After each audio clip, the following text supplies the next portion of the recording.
All right. Happy Friday, everybody.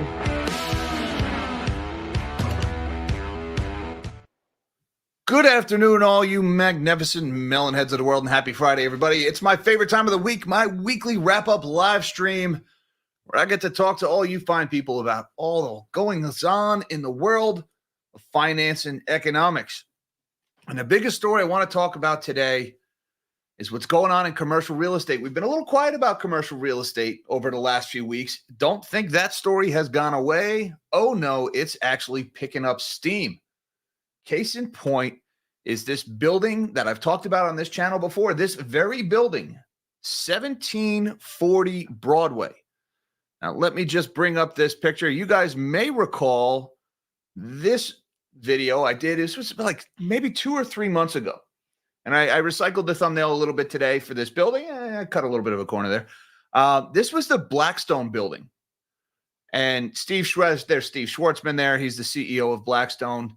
And this building, Blackstone stopped paying the mortgage on this more than 2 years ago in 2022. They just, we don't think this building is worth what we owe on it. We're just not going to pay anymore. 2 years go by before anything happens. All right. They took the loan into special servicing, which is like a step right before foreclosure. They changed special servicer 4 times in 1 year because nobody knew what to do with this building. Nobody wanted to buy it. They couldn't sell it. Nobody wanted to think about buying the loan. There was a $308 million mortgage on this building. Blackstone bought it for $605 million in 2014. Well, they finally sold it. They sold it recently. What did they get? They got $186 million for the building. They sold it to an outfit called Yellowstone Real Estate. So $605 million in 2014 to $186 million this year. That's quite a big loss. Now, here's the rub. By the time they were done paying the fees and the advances to the special servicers, there was only $117 million left. And that went to pay back the $308 million loan that had already been sold into a commercial mortgage-backed security. So $117 million to pay back a $308 million loan. Somebody lost money. Well, it turns out everybody lost money. A lot of people lost everything. Everybody lost something. Case in point was the AAA-rated tranche of this CMBS. The most senior holders of this debt, the people who are first in line to eat at the buffet, they took a 26% loss. They only got back 74 cents on the dollar for their AAA-rated commercial mortgage-backed security on this building. That is the first time that a AAA-rated bond has taken a haircut backed by commercial real estate since the global financial crisis. So crossed a milestone today. It is officially GFC-ish in the commercial real estate industry right now. AAA-rated bondholders taking a 26% loss. Everybody below AAA, every single other tranche lost everything. 100% of their money gone if you were not in the AAA-rated tranche. These investors got wiped out. Now, we don't have names of the investors, which pension funds it was, which, investors it was, but I talked about this in my video that I did a few months ago about this building. It was mostly in income ETFs, and income ETFs are very popular among hedge funds, and financial advisors put their older clients into them because they're perceived as safe, although we're just learning that, well, that wasn't very safe at all. Another story we're going to talk about today is Red Lobster. Now, Red Lobster is not a particularly exciting topic, but I'm not really crazy about it. Fun fact, I've never been to a Red Lobster in my entire life. And well, it looks like I probably never will. Now, there's a lot of people have been talking about the Red Lobster bankruptcy recently. A lot of part-time jobs are going away. They're closing hundreds of stores. But people have been saying, oh, it was this all-you-can-eat shrimp promotion. Oh, they lost $11 million on all-you-can-eat shrimp, which I find hard to believe because all the shrimp I can eat is 0.0 shrimp. I don't find the cockroaches of the sea to be particularly palatable, but hey, you do you. But forget the $11 million in all-you-can-eat shrimp losses. What about the $200 million a year in rent that Red Lobster was paying because of the corporate raiders, the private equity firm that bought Red Lobster a few years ago and sold all the real estate out from underneath those restaurants in a sale leaseback arrangement where you had restaurants that used to own the buildings they were sitting on top of, and then this private equity firm comes in, sells their building, pockets the money. Now the restaurants are left with big rent payments. And those rent payments for those Red Lobster stores totaled over $200 million last year. So what do you think killed Red Lobster? Do you think it was $11 million in all-you-can-eat shrimp losses?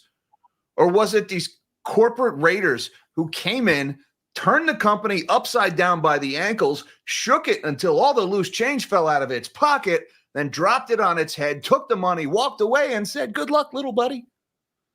Maybe that's what took down Red Lobster. And that is the same exact thing that is currently bankrupting hospitals all over the country, made famous by the Steward healthcare fiasco. And oh, fun fact, the CEO of that company is being charged with all kinds of financial crimes in Malta. That news just broke yesterday.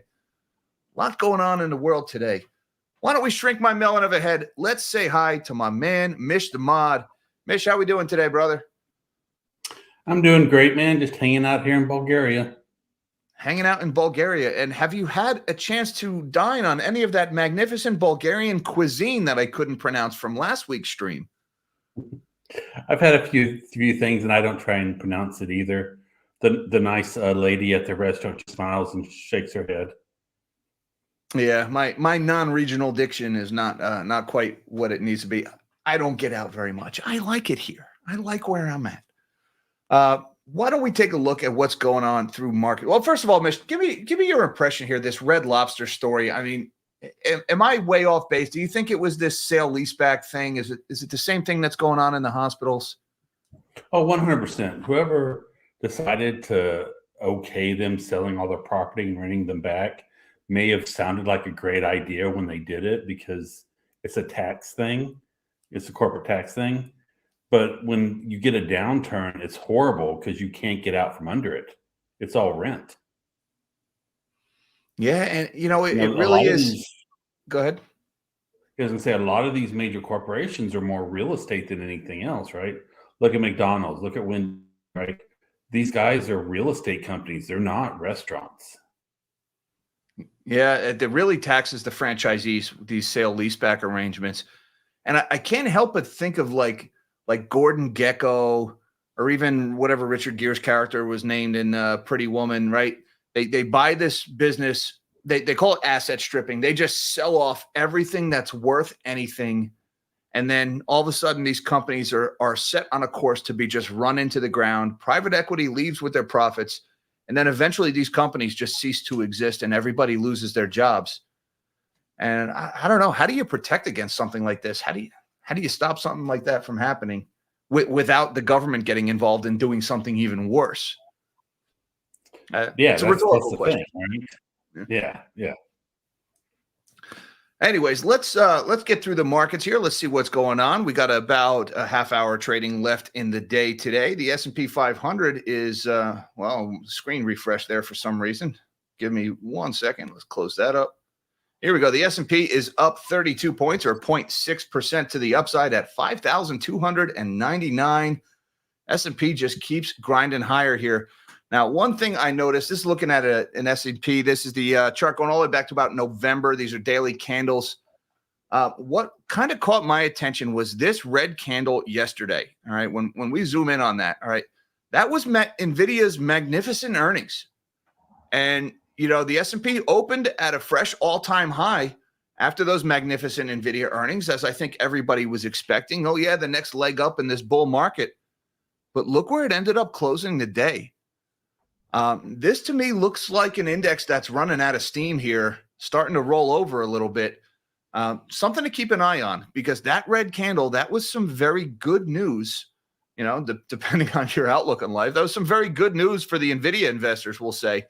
And it was one-dimensional. NVIDIA saw all the benefits. Everything else sold off. Now it's up a little bit today, but still down since NVIDIA's earnings. That kind of jumped out at me there.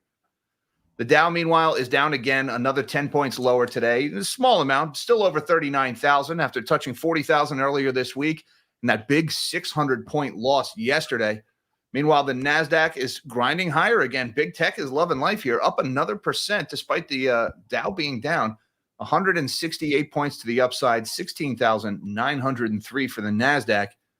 And I just want to point out, we got a similar looking candle on this long-term chart on the NASDAQ here, looking at these dailies. That big red candle yesterday, that's a little worrisome after that great news. It was just NVIDIA. Yesterday was buy NVIDIA and sell everything else. Now, the NASDAQ is doing better today, making a fresh, probably on pace to close at a fresh all-time high here. But this does look a little like it's running out of steam there. I don't know. Not the NASDAQ, not as much. The S&P definitely looks like a chart that's getting ready to roll over. The NASDAQ, not quite as much. And since this is a tech-led rally, maybe this continues going higher from here. Meanwhile, the U.S. dollar is losing ground again, down 38 basis points today, 104.73 for the Dixie. That's down a little more than a third of a cent. So downward move in the Dixie, that's going to put some upward pressure on asset prices this morning. Looking over at this afternoon, looking over at the bond market, the 30 years at 4.573, down about 1 point. The 10-year, 4.462, down a point and change. The 2 years at 4.948, up a point and a half. And the 1 month is at 5.385, pretty much the high of the week, up 3 basis points here. And check out this chart. This one kind of surprised me here. This is looking at the 10-year Treasury. It's been a while since I looked at a long-term chart of the 10-year here. Let's zoom in a little bit. Now, we had that big rally in the bond market after, what was his name? Bill Ackman covered his short, right? We had that monster rally in the bond market where we saw the yield drop from 5% as low as, 3.78? Now we're back in the mid fours. But one thing that jumped out at me is as we've been bouncing around here, we've got a pretty stable uptrend since the start of the year here.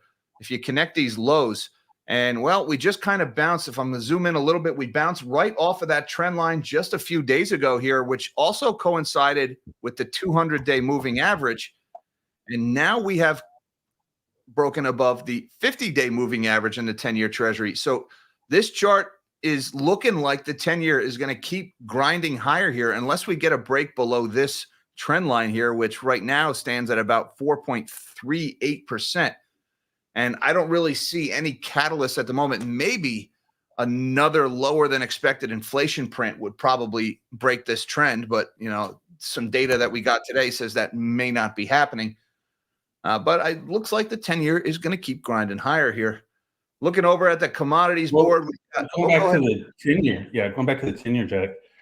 With the way that we're selling bonds for the Treasury right now, we had knocked it off for most of March and April, right, when revenue was coming in.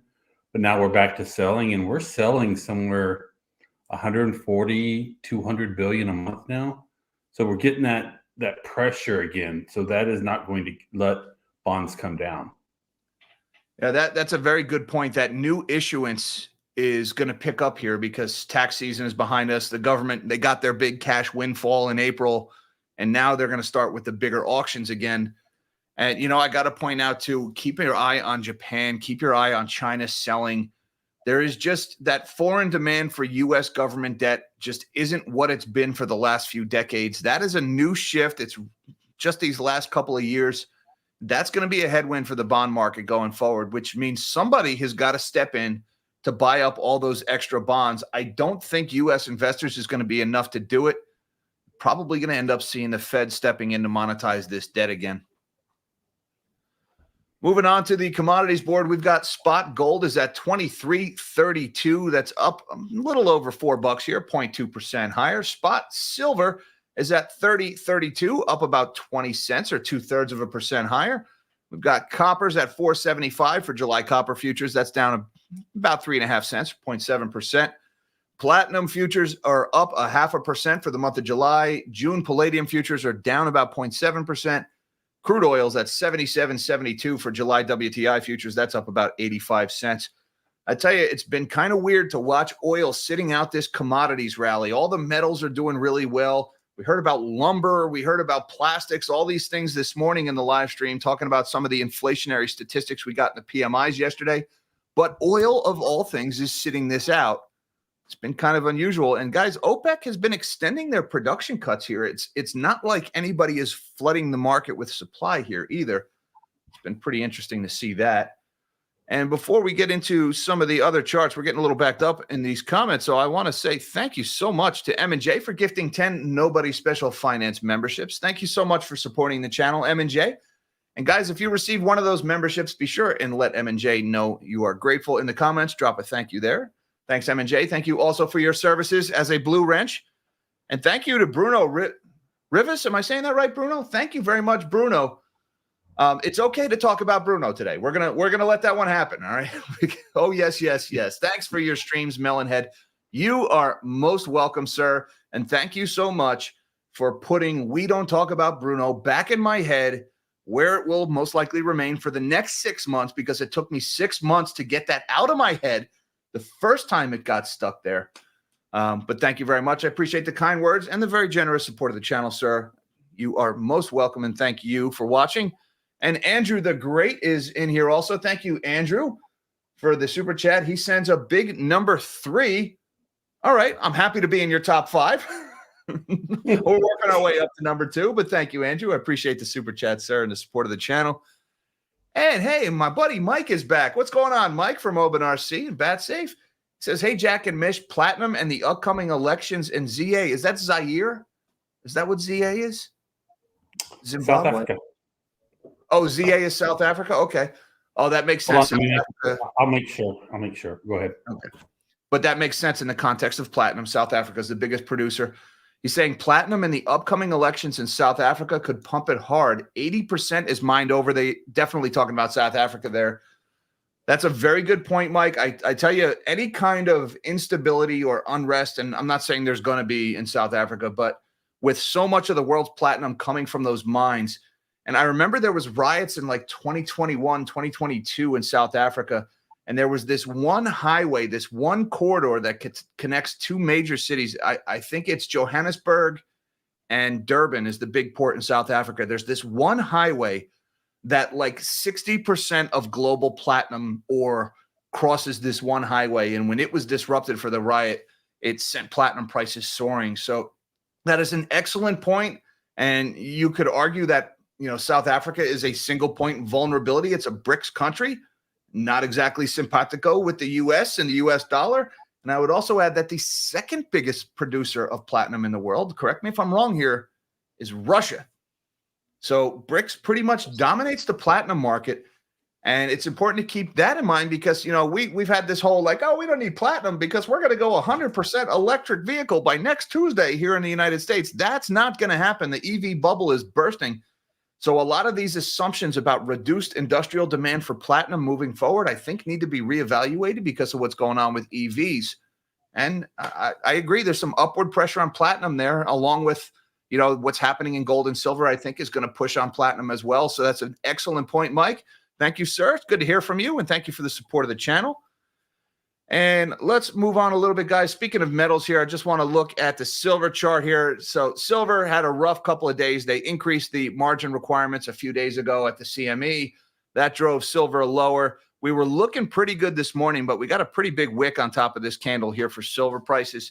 So I'm not ready to call an end to this downtrend yet, but I would like to see silver rally a little bit into the close of the day here. Well, I think it's probably already too late for that. 30.31 for my favorite of the shinies. And don't worry, Mish.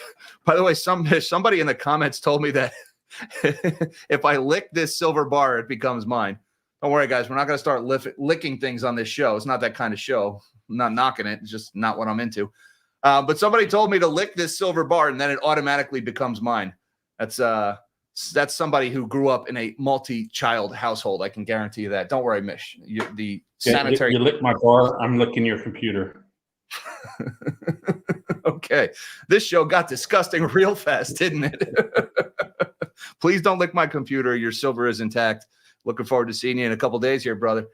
All right, let's move on from the silver chart. The Bitcoin chart is looking a little better than yesterday. 68,913 as priced on Coinbase. That's up almost $1,000 today. Bitcoin caught a nice bounce.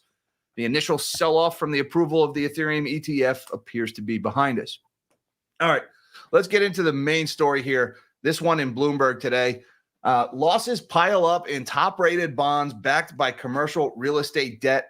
The top bonds backed by a loan for 1740 Broadway in New York City were only repaid 74%. And I was just talking about this building a couple of weeks ago, and these guys are getting crushed. Industry analysts warn of more pain to come in the safest CMBS. You got to love that word. Don't worry, the safest CMBS. If there's more pain to come in the safe ones, well, don't ask about the unsafe ones. I'm sure things are going really well over there. Strong and resilient, best economy ever. For the first time since the financial crisis, investors in top-rated bonds backed by a commercial real estate debt are getting hit with losses. Buyers of the AAA portion of a $308 million note backed by the mortgage on the 1748 Broadway building in Midtown Manhattan got less than 3/4 of their original investment back earlier this month after the loan was sold at a steep discount. It's the first such loss of the post-crisis era, according to Barclays. All 5 groups of lower-ranking creditors were wiped out. If you were AAA, you got back 74 cents on the dollar. Everybody else lost everything. Now that we've seen the first commercial mortgage-backed securities get hit, other AAA bonds are bound to see losses, said Lee Overby, a CMBS strategist at Barclays.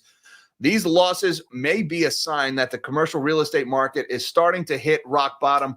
These CMBS guys have been trying to call a bottom in real estate for, 2.5 years now? No matter how bad things get, they're like, oh, I think this is the bottom. Okay, I think this is the bottom. It's not the bottom. All right, this is the first loss on one of these AAA-rated bonds, which, by the way, why was this AAA-rated? How come these bonds – I have to ask, and I'm not an expert on the ratings agencies by any measure, but Blackstone stopped paying the mortgage on this building more than 2 years ago. How was this not downgraded in those 2 years?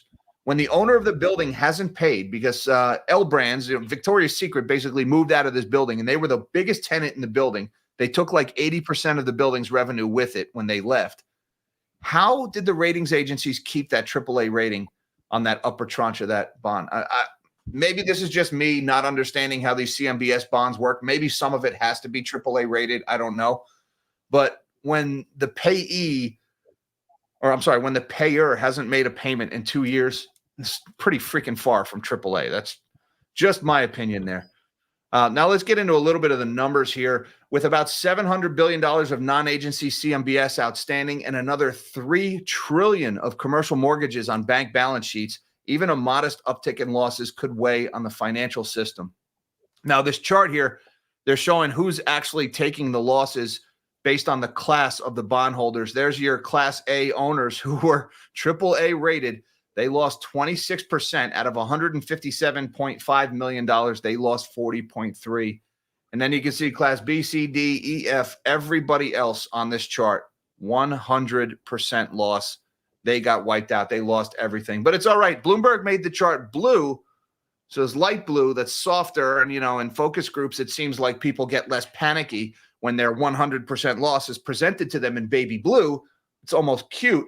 If we put a big, deep, like blood red box in there, people might get a little nervous. So luckily, we got the baby blue chart showing our 100% losses. Now, I just want to get a little bit into some of the numbers here. 1740 Broadway building, formerly the Mutual of New York, or the Money Building, sits just south of Columbus Circle between 55th and 56th Street. It was built in 1950. The letters formerly atop the building inspired the title to the hit 1968 song Moni Moni by Tommy James and the Shondells. I didn't know that. The Money Building made famous. It's a Billy Idol song to me. I grew up in the 80s. But oh my God, I did not even know that. Now, every time I hear Moni Moni, and it is on my playlist because I am rocking some Billy Idol on my phone, every time I hear that song, I'm going to think of 1740 Broadway from now on. Thank you, Sir William of Idol. It was bought for $605 million by Blackstone in 2014. To help finance the deal, the firm took out a $308 million mortgage, which was packed into a CMBS and scooped up by the likes of Travelers Company, Endurance American Insurance, and others. In 2021, L Brands, the former parent of Victoria's Secret and Bed Bath & Body Works, that occupied 77% of the property's leased space, said it would exit the tower. While Blackstone spent tens of millions of dollars to monetize the building, tepid demand for office space made finding new tenants difficult. And with no one paying rent, Blackstone stepped away from the property in 2022, defaulting on the loan. Now, this statement from Blackstone kind of got under my skin here, because Blackstone walked away free and clear here. Now, they lost money. They put money down on the building and they spent money to renovate. But most of the losses are on the investors who bought this debt from Blackstone. So in an email response to questions, a Blackstone spokesperson said that the firm wrote this property off nearly 3 years ago. Less than 2% of our own portfolio is traditional U.S. office. This is not a new development, and it's a rare instance in our nearly $600 billion portfolio. So Blackstone here not showing 1 ounce of regret for the investors who just took a 100% loss on an IOU from them, and certainly no regret to the investors who took a 26% loss on their IOUs. They're like, oh, yeah, this is ancient history 2 years ago. It's very rare. Our $600 billion in assets are totally safe. And a representative for Yellowstone didn't respond to a request seeking a comment. So Blackstone doesn't seem to care here. And again, these are non-recourse loans. So, and even though this was debt owed by Blackstone, because these are non-recourse loans, I talk about this in my videos all the time, these building owners can just walk away and they're safe. You can't go after them for their other money, even though they told you they'd pay it back. It's a non-recourse. All you can do is take the building back, and then whatever you can get for the building. And in some extreme examples, we had one case where a building owner walked away from a loan, and then the lender seized the building, put it up for auction, and then that same building owner bought the building back for less than they owed on the debt, and it was totally legal. So there's some real shenanigans going on in commercial real estate here. And this is the first of many. I don't think this is going to be the last. And these CRE muckety mucks are always trying to call a bottom in commercial real estate. We're pretty far from a bottom. And I just, out of the corner of my eye, I just caught cheeseburgers. This stream is going downhill fast. He says, I'll lick the like button. Look, guys, what you do to your own like buttons is your business, all right? I am more than happy if you merely click the like button. We don't need any spit, saliva, or other bodily fluids of any kind on the like button. Please, gently and in a sanitary manner, click that like button for the YouTube algorithm. Thank you, Cheeseburger. Appreciate the loss. And appreciate the laugh and the super chat in support of the channel. And thank you to Van E, who says, will CRE defaults be the new credit default swap? I don't think so. Commercial real estate, it's a big deal. I think it's a much bigger deal than the financial press is making it out to be. But I could be wrong about this, but I just don't think it's as big as the CDOs were, as the mortgage-backed securities were for residential mortgages in the global financial crisis, right? Unless there's some kind of other like leverage upon leverage upon leverage going on in the CMBS space that we haven't seen yet. And I'm not saying that there is or isn't. I'm just saying unless there's something like that going on, then the losses in commercial real estate won't get that big. My big worry about the losses in commercial real estate is who is holding that debt. It's small banks and it's pension funds. All right. And, we've already seen the FDIC has basically declared every bank in the country too big to fail when they bailed out Republic First Bank just a few weeks ago. That's just a $6 billion bank that, was a $667 million hit to the deposit insurance fund when that bank failed. So they basically threw out Dodd-Frank. They threw out all the protections we put in the system after the global financial crisis to prevent too big to fail. Now everything is too big to fail. Great job there with the Dodd-Frank bill, by the way, leaving that back door open. And now everybody just comes in through the back door. Now it's your front door. Will it be the new credit default swap? I don't think so. I don't think it's that big. But if you take that on top of a speculative mania in stocks, on top of we already have a massive pile of unrealized losses in U.S. Treasuries in our banking system, on top of a labor market that's starting to weaken, on top of currency exchange rates that could cause a sudden strengthening of the dollar because of what's going on in Japan and the devaluing of the yuan in China.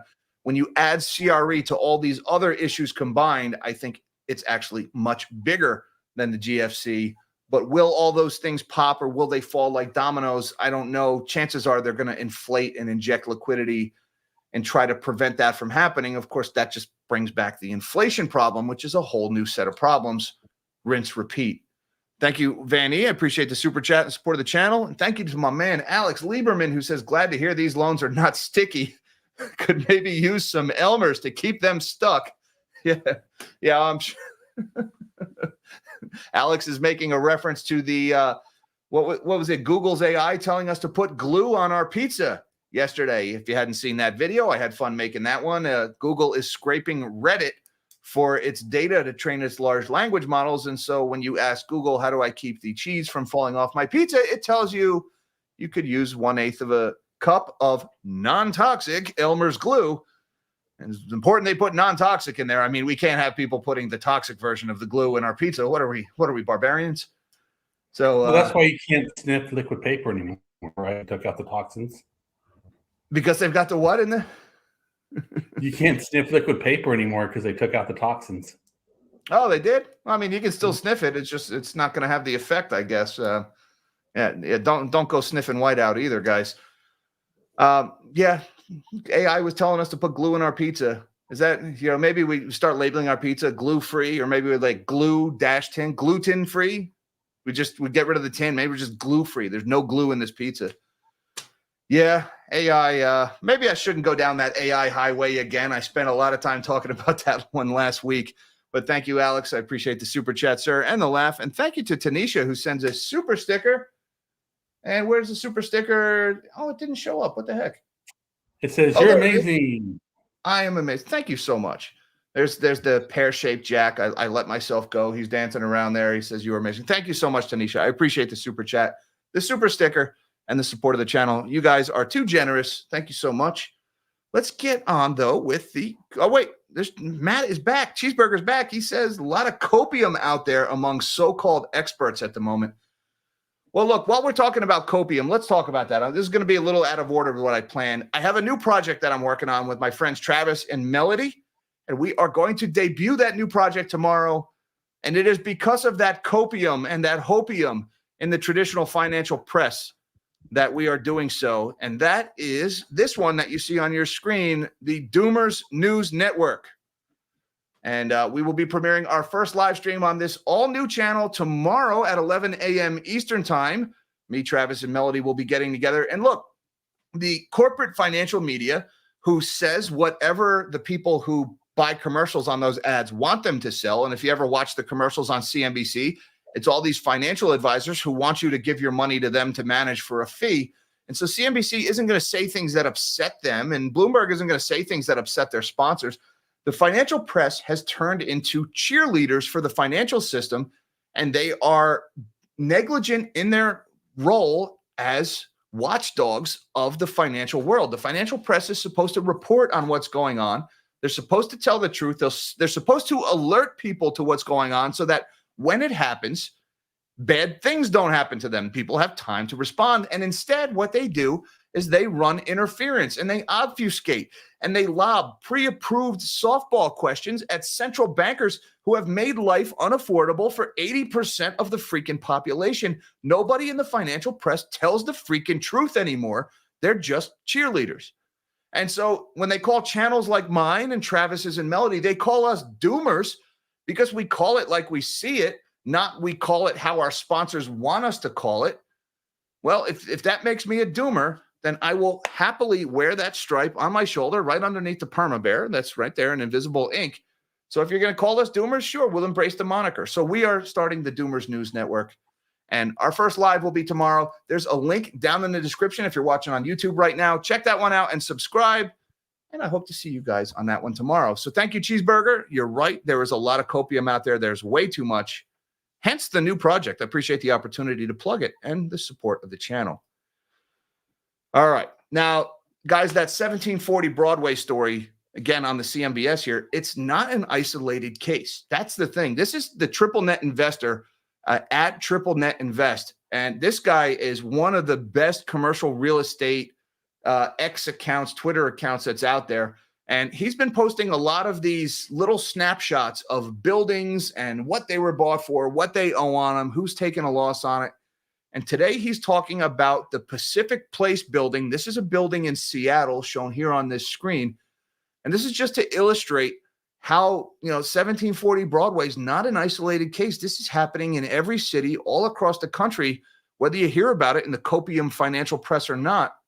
Triple Net Investor is saying, just in, the owner of Seattle's Pacific Place, the Pacific Place Mall, takes a $270 million loss just 10 years after being acquired. The mall and the parking garage just sold for $88 million. The owner acquired the mall and the parking garage for a total of $358 million. I guess that was 10 years ago, so around 2014. He pays $358 million. He just sold it for $88 million. $270 million up in smoke there. To make matters worse, the owner underwent a multi-million-dollar renovation in 2020, but struggled to attract tenants. And the source is, of course, the Seattle Times. So there's another building. This isn't office. This is more commercial. This is more retail space, a mall here, also a parking garage.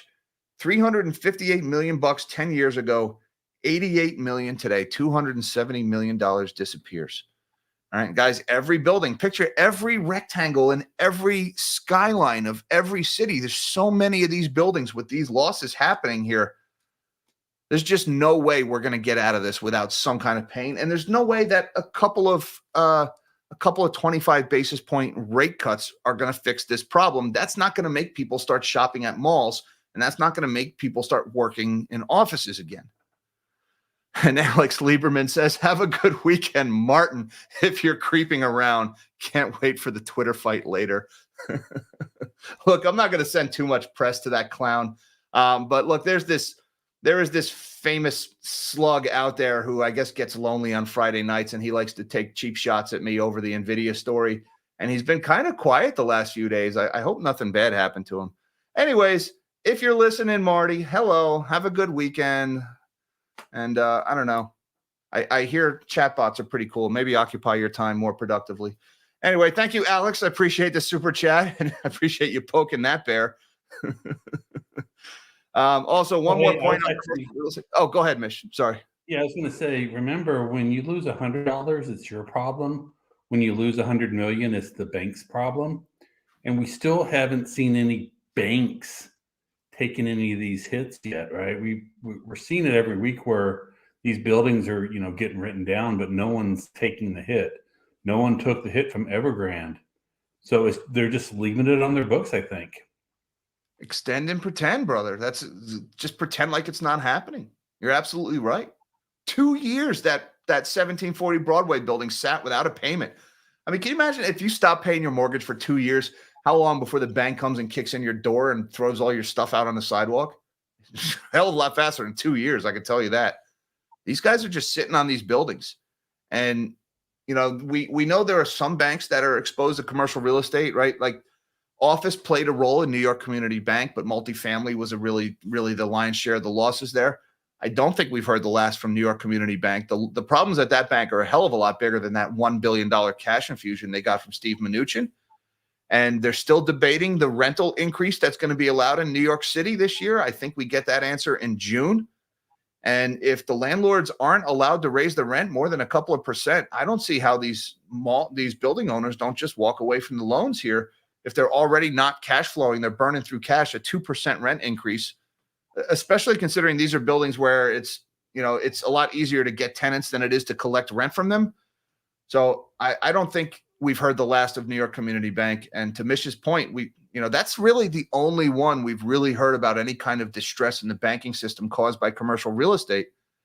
But you can see here in this story from TripleNet, the losses are huge. Where are they? Where are these losses happening?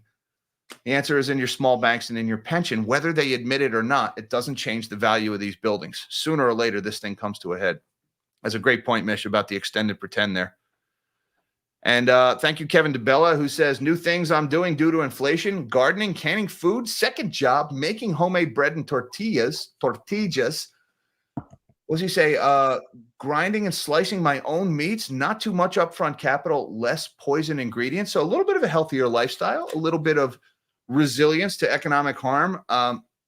Look, I do a lot of gardening myself. I'll just tell you this, Kevin, and I think you're probably a much better gardener than me. But if your inflation plan is to become like a mini farmer and feed yourself growing food, you better start practicing right now, because there is this pig-headed belief that farming is easy. I don't know where it came from, but anybody who's ever tried to grow something, here's how it usually happens. You spend a ton of money on new tools and equipment and seeds and plants and fertilizers and soil treatments. You spend a ton of time putting the stuff in the ground and getting the soil just right. And then you watch it die, because it turns out being a farmer is really hard. So if your plan is to feed yourself via gardening, take it on as a hobby long before you depend on it for your survival. All right. Because take it from a guy who's lost a lot of money gardening. I enjoy it. It's a hobby, and it displaces, I don't go to bars and drink $15 beers. So my gardening hobby is a lot cheaper than what other people do with their time. Plus I spend time bonding with my kids when I do it too. And it's a little bit of exercise, but growing your own food, there's a lot of people out there who tried to do it and failed over the years. But my hat's off to you, Kevin, if you are able to do so. And same thing with canning food, a lot of upfront cost there. You have to do it on a pretty decent scale before you offset that upfront cost. And the second job, man, we've seen a lot of people getting second jobs, Kevin. All those jobs reports, the multiple job holders are on the rise. We're seeing that time and time again. So, millions of people with stories like yours, brother, millions of them out there. Thank you very much, sir, for the super chat, the support of the channel. And thank you so much to Big BBA, the Big Bush Ape. I think we're referring to the beard there. 1, 2, 3, 4, who says coffee money. Thank you so much for the wake up juice, BB. I appreciate that very much. A fellow ape there. Thank you for the wake up juice and for the support of the channel. You are a gentleman and a scholar.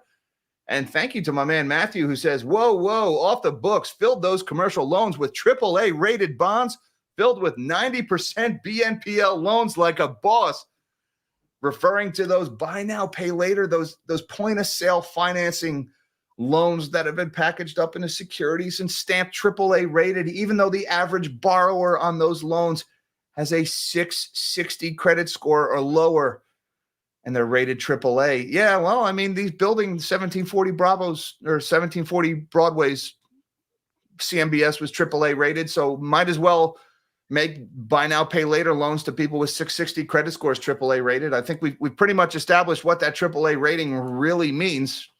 Very little. Buy now, pay later is a huge problem, guys. I don't know how huge it is. I don't know. I can tell you there is a lot of consuming going on that cannot be explained by wages and credit card debt. And that tells me buy now, pay later is a lot bigger than we realize. There's a lot of economists who are scratching their heads at these retail numbers and these consumer numbers in GDP. And they're saying it shouldn't be this high. Oh my, the consumer is so resilient. Maybe, just maybe, this unreported variable, buy now, pay later, is a lot bigger than they're telling us. And we already know, based on some recent studies, that we don't know, but we suspect, based on a few recent studies, that the defaults and delinquencies in this buy now, pay later debt is a hell of a lot higher than the CEOs of these fintech firms are telling us. And so it wouldn't surprise me if it turns out that the amount of this debt is a hell of a lot bigger than these CEOs are telling us, because they don't have to report it. We don't know. It's invisible. And I think it's going to cause a big problem. Thank you, Matt. Appreciate the super chat, the support of the channel. Wow, you guys are rolling today. Thank you, Johnny Finance. I like the name. He says, not hearing enough about upside down CRE loans held by insurance companies and REITs. That's a good point about the insurance companies. The REITs, not so much. I actually read that Blackstone has been honoring their withdrawals on the B REIT. They finally caught up with that backlog of redemption requests. So the B REIT is out of the woods, but I did see a story in Real Deal recently about Starwood's S REIT, that they're almost out of liquidity and that they're still having a big withdrawal problem. So I think we'll probably hear more about those REITs soon. And insurance companies is another good point. Maybe that's a reason why insurance premiums are going up so much. Maybe these companies are starting to factor in the losses that they haven't yet realized on these assets that they buy. And insurance companies' business models, they're pretty much banks. And, well, they have the same problems the banks do. That's an excellent point, Johnny Finance. We don't hear a lot about that. Well, Miss, you look like you're about to weigh in. Yeah. Go ahead. I was going to say, yeah, with all one of the problems with insurance is there's been a lot of mass destruction here lately in the United States due to weather. And that has just been getting worse with what have we had? 8 tornadoes in the last month and a half.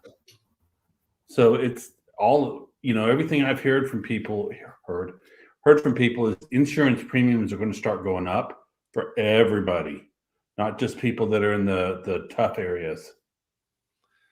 Yeah, and on top of those tornadoes, we had that big, what are they, a supercell or a derecho that just hit Houston that had 100-mile-an-hour winds were recorded. It wasn't a tornado, but it might as well have been. And there was a lot of damage in Houston there. And I'm hearing that reinsurance is getting a lot more expensive too, which is reinsurance is like the insurance company's insurance. And so as reinsurance gets more expensive because the insurance companies are having to rely on them more, those premiums go up. Well, the premiums the insurance company is paying get passed on to the consumer.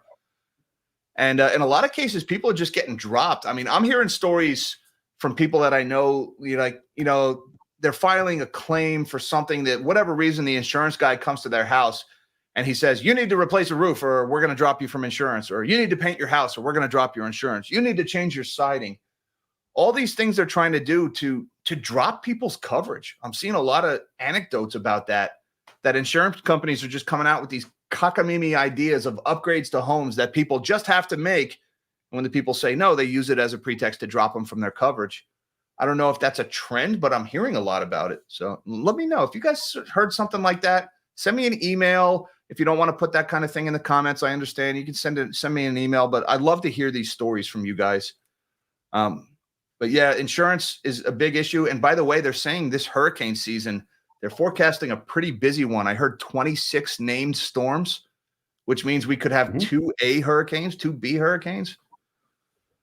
in the same season. So I think we'll be hearing more about insurance. Thank you very much, Johnny Finance. Appreciate that, sir. And Kevin DeBella is back in the super chat. Thank you, Kevin. He says, newbie, but I'm in a small town, also near an Amish town, as am I. He says, plan on sticking my 3 chest freezers with a side of beef and a half a pig. Kevin, might I recommend, just based on a story I've heard from other people, if you're going to do a big chest freezer and you're going to fill it with meat, invest in a standby generator for your house, or at least have something that you can very quickly set up and run. I have heard from people who did this. They bought the chest freezer and then they went in on a buddy with a half cow and they had over $1,000 of meat go bad because they were on vacation and the power went out. And for whatever reason, the breaker tripped or something, and all that stuff rotted in the freezer while they were gone. So just keep in mind that freezer is becoming is your insurance policy on a big investment in that much meat. It'd be a shame to lose $1,000 worth of quality meat because the compressor went on a chest freezer or because the power went out. Just something to think about before you sink that much money into it. But yeah, I know a lot of people who are doing that, who are doing that wholesale meat, especially as the meat packers cause more and more problems in the food chain when it comes to meats. And, the financial press and all the powers that be, they just want us to eat bugs and eat soy burgers anyway. So, going in on a big piece of beef like that with a couple of people is a good way to cut out those middlemen and go direct to the farmer. Also supports your local agriculture when you do that. So I am a big proponent of that. Good luck, Kevin. Let me know how that one turns out, brother. And thank you to Shane Bell, who says anecdata, target prices cut to about 2020 prices. Not that I'm in any hurry to relive 2020, Shane, but that's got to be pretty big, right? We're talking since 2020, combined inflation has to be 20 to 30% on some of these items. So I guess we're seeing some pretty sizable cuts in Target here. That's going to be very deflationary. We're starting to see retailers compete a little more for our business. I don't know if that's going to be enough to defeat this second wave of inflation or not, but it's definitely deflationary. And I'm honest, I'm sitting here with you guys. I'm watching commodities rally and I'm watching PMIs say all these input prices are going up, but then I'm seeing retailers cutting prices. And I don't really know what to make of these stories in aggregate. Are we going to see inflation or deflation? As always, it depends on what do the bankers do? What do the central bankers do? So thank you guys. I really appreciate all the generosity in the super chats, by the way. Thank you guys so much. Another story I want to get to, by the way, one more data point, because Macro Edge has been so on point lately with just everything. This is an excellent Twitter feed. If you guys aren't already following at Macro Edge RES on X, you should, especially when it comes to labor data. These guys are the first ones to post it when the layoffs happen. He's saying commercial real estate office construction starts dropped to an all-time low in the first quarter, according to Resi Club Analytics and JLL. And he posted this chart, and what it's showing is groundbreakings for new office space as measured in total square footage in each quarter from the first quarter of 2000 all the way through to now. And here you go, this little bitty blue bar, just 265,897 square feet of office have broken ground in the first quarter of 2024. That is the lowest ever since this data has been recorded, including the height of the global financial crisis. We're building less office than ever before, and rightly so. There's no market for this stuff. I'm actually kind of surprised they're building any now that I think about it. But again, that just goes to show you all is not well in the commercial real estate market. Now, I really want to get to this story because this is a big deal, guys. And we talked about this a little bit in the opening monologue. And this story, I'll be frank with you, this pissed me off when I read this one. And I think about all the people who just lost their jobs. Now, they're not particularly well-paying jobs, but you're probably talking a lot of students, a lot of teenagers, people who can't afford to lose their jobs. And thousands of them are out of work because of what just happened at Red Lobster. And it's all because some private equity firm looted this company for $1.5 billion a few years ago. How private equity rolled Red Lobster. When a private equity firm bought the iconic seafood chain in 2014, it sold the real estate under the restaurants for $1.5 billion. And then the restaurants struggled to pay rents. This one's in NBC News just today, I believe. Yep, just today. Angry that your favorite Red Lobster closed down? Not really. I don't go to Red Lobster. But Wall Street wizardry had a lot to do with it. Red Lobster was America's largest casual dining operation, serving 64 million customers a year in almost 600 locations across 44 states and Canada. Its May 19th bankruptcy filing and closing of almost 100 locations across the country has devastated its legion of fans and 36,000 workers. The chain is iconic enough to be featured in a Beyonce song. Assigning blame for company failures is tricky, but some analysts say the root of Red Lobster's woes was not the endless shrimp promotions that some have blamed. Yes, the company lost $11 million from the shrimp escapade, its bankruptcy filings show, and suffered from inflation and higher labor costs, but a bigger culprit in the company's problems is a finance technique favored by a powerful force in the financial industry known as private equity. The technique, colloquially known as asset stripping, has been a part of retail chain failures such as Sears, Mervyn's, and Shopko, as well as bankruptcies involving hospitals and nursing home operations like Steward Healthcare and Manor Care. All had been owned by private equity. Asset stripping occurs when an owner or investor in a company sells off some of its assets, taking the benefits for itself and hobbling the company. The practice is favored among some private equity firms that buy companies, load them with debt to finance the purchases, and then hope to sell them at a profit in a few years to someone else. A common form of asset stripping is known as the sale leaseback, and it involves selling a company's real estate. This type of transaction hobbled Red Lobster. Now, they get into some of the numbers here. The sale leaseback that helped sink Red Lobster involved the July 2014 sale of premium real estate underneath 500 of its stores. Now, that generated $1.5 billion for San Francisco-based Golden Gate Capital, but that money didn't go back into Red Lobster. It went instead to the private equity firm to finance its purchase of the chain. Red Lobster's press release said that firm was San Francisco's based Golden Gate Capital, now with $10 billion in assets. Golden Gate had paid $2.1 billion to buy Red Lobster in May of 2014, so the real estate sale was crucial to the firm's financing. Red Lobster is an exceptionally strong brand with an unparalleled market position in seafood casual dining, they said back then. The $1.5 billion sale crippled Red Lobster. After the real estate was sold, Red Lobster had to pay rent on stores it had previously owned, significantly increasing their costs. According to the bankruptcy filing, by 2023, its rents totaled $200 million a year, or approximately 10% of its revenues.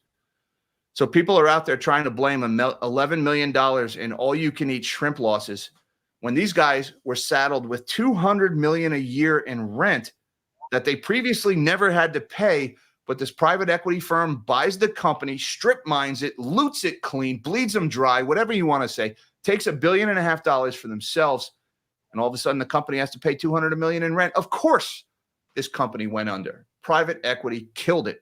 These are corporate raiders who add no value. All they do is abstract. Not abstract, they extract. They're takers. That's what they do. They move in, They are locusts. They take everything they can, drain it dry, destroy it, and then move on to something else. And I'll be honest with you guys, I don't know how to fix this problem. I'm not sitting here arguing. I can tell you socialism and communism sure as shit isn't the problem. That only makes this worse. But there's got to be a solution to this somehow, because this is going on everywhere, and they're doing it to hospitals. I've been talking about hospitals quite a lot on this channel recently about this Steward Healthcare, and they did the same thing. This Cerberus Capital private equity firm bought up all these hospitals and then did this big sale leaseback and created Steward Healthcare. And ever since, people have started dying from negligence at these hospitals, and all of these hospitals, one by one, are going bankrupt and closing down, while the hedge funds that did this made hundreds of millions of dollars. And speaking of, an update on that Steward Healthcare story. We got this one in the Times of Malta. Vitals and Steward and Acuter bosses among 34 new people to face criminal charges. Charges are recommended against a third lot of people in this hospital's deal. These Steward Healthcare guys were unsatisfied with bleeding hospitals dry in the United States. They went over to Malta and did the same thing, and they were bribing politicians to get it done. Whoops, they got caught. And now, with any luck, they'll be going to jail. The men running Vitals, which was the name of the hospital company in Malta, along with Steward Healthcare and a company linked to payments to Joseph Muscat and Conrad Mizzi, are among a third of 34 individuals slated to face criminal charges over the hospital's deal.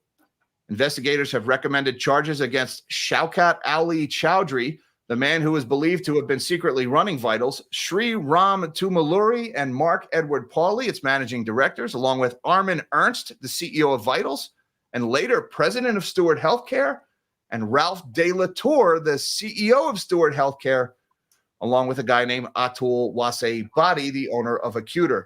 They're expected to face a range of serious criminal charges for alleged money laundering, trading in influence, criminal conspiracy, and bribery of Muscat and Mizzi, the politicians they bribed to get it done, and OPM Chief of Staff Keith Shembri.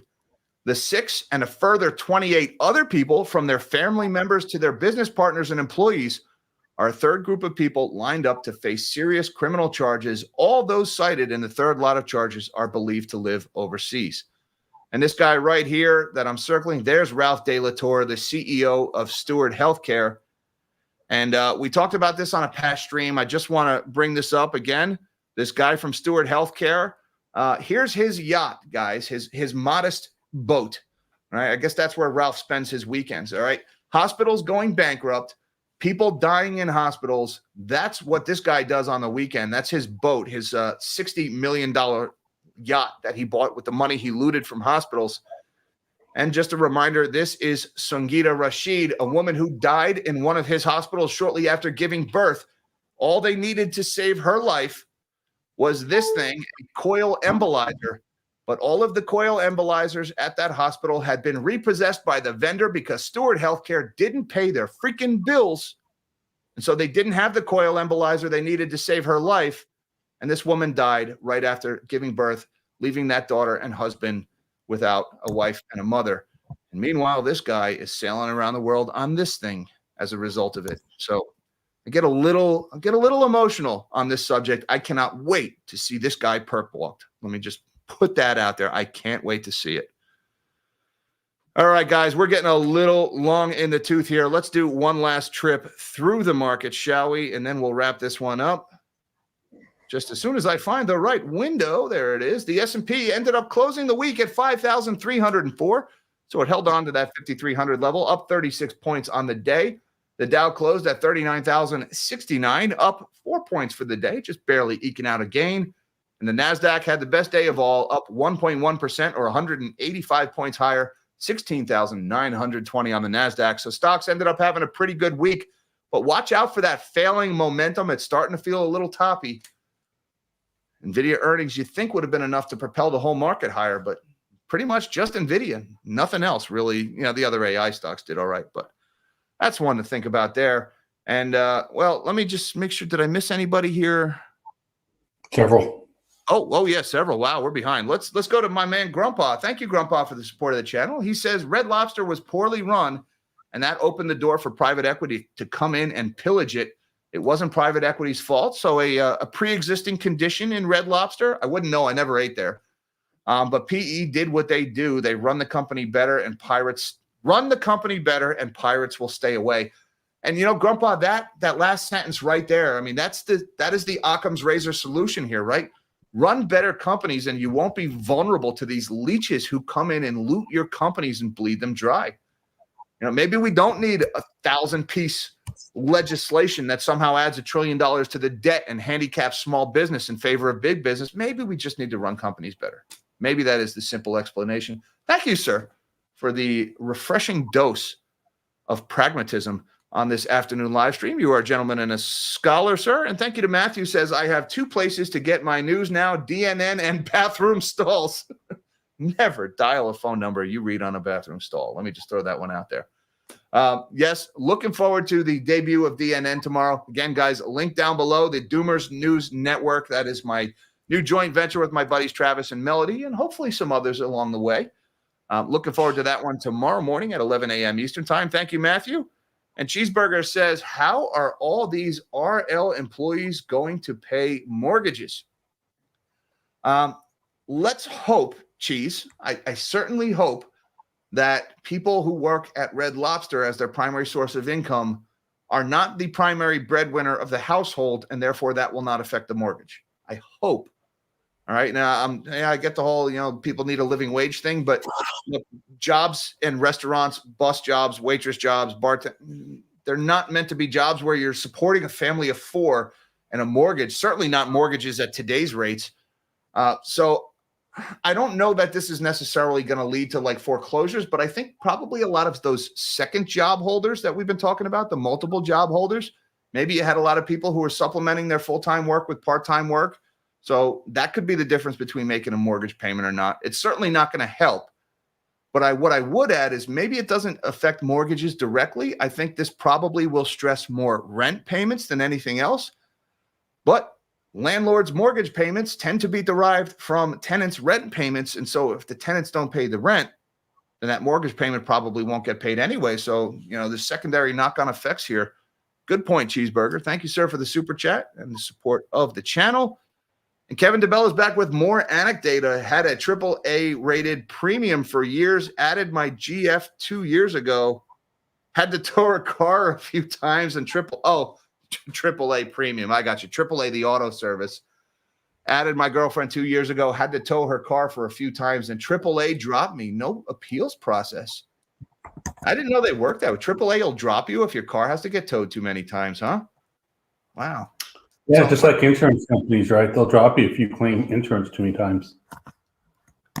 Gotta love it, right? The second it's not in their interest, they will drop you. It's almost like insurance is just one big scam. Almost, isn't it? Isn't it?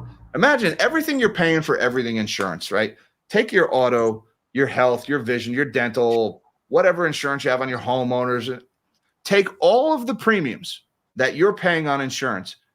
And instead of paying these companies that run you ragged and just make you grind your teeth when you're on the phone with them, if you put that into your own custodial account that was able to be invested as you saw fit, and then you were able to tap into that when the car accidents happened or when the fire happened at the house or whatever, would you be better off if you had your own personal insurance? I don't know. Just throw it out there. I mean, insurance companies they make an awful lot of money. Are they really doing right by their customers if they're making that much money? And certainly they're causing a whole lot of frustration. And man, I say before, I'm just pounding on the table, I cannot stand all the bureaucratic nonsense in the healthcare system. If you want to get treated by a doctor or a nurse, you have got to machete your way through a half dozen of these nasty bureaucrats who just don't care about you or your well-being at all before you can even talk to a medical professional. Something in healthcare has got to give here. We're not doing it right. And all of the costs that have added and all of the more expensive that it's got, the service has not gotten any better. The product has not gotten any better. All we've done is just created this bloated hominis administratum species that needs to be supported by its own dead weight somehow at our expense. And Dan Hadeen, thank you, sir. He says, everyone enjoy your holiday. That's right. It's a long weekend, 3-day holiday coming up. But remember, who fought to make sure you can enjoy it? Amen, Reverend. exactly what I was talking about this morning on my live stream, guys. Look, we have it pretty rough right now. Nobody's really got it easy. The cost of living has gone up. People are having to work second jobs, but we're not facing machine gun fire. All right. It could always be worse. And there are people in the world who are facing machine gun fire right now, and it's not us. So we're the lucky ones. I'm not saying we have it great. I'm not diminishing the struggles that we're all going through. We all have our own struggles. But man, I'm telling you, there could come a day when you wish you got your current set of problems. And thank a veteran. Remember those who made the ultimate sacrifice for your freedom this weekend while you're enjoying that extra day off. Thank you, Dan, for the reminder, sir. You are a gentleman and a scholar. And thanks again to Dan, who says, damn, DNN sub number 68, missed it by one. LOL. Well, thank you, and good luck to number 69, whoever that sub is. Thank you guys for subbing to the new channel. Looking forward to seeing you guys on that one tomorrow. And thank you, Dan, again for the super chat and the support of the channel. And that's about all I got for you guys today. Mish, anything you want to add? Anything we missed? Big happenings in the world? No, but remember that your past and your future are only in your head, and it's up to you to forget your past. Well said. Past and the future are only in your head. Up to you to forget your past. And of course, focus on what you can control too. All right. Don't sweat the stuff you can't control. The best you can do is prepare for it, work around it. But if it's beyond your means, I mean, look, we talk about stuff that we don't control all the time on this channel, to be aware of it and to prepare yourself for it. But don't sit there and grind your teeth and pull your hair out over it. Take the appropriate precautions, the appropriate steps. Knowledge is power. Be informed and make the right decisions. But at the end of the day, focus on what you have control over, and you'll be a happier person. Words of wisdom from my man. Say again, brother? No show on Monday. That's right. No show. Thank you again.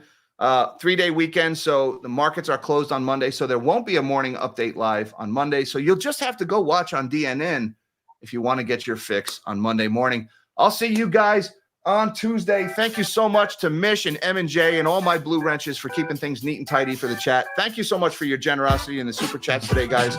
You are awesome, my wonderful melon heads. Thank you to my channel members, my magnanimous melon heads and Patreon supporters. You guys are awesome. Hi, Mom. Hi, Dad. I love you guys. Everybody have an awesome holiday weekend. And until next time, live small and dream big.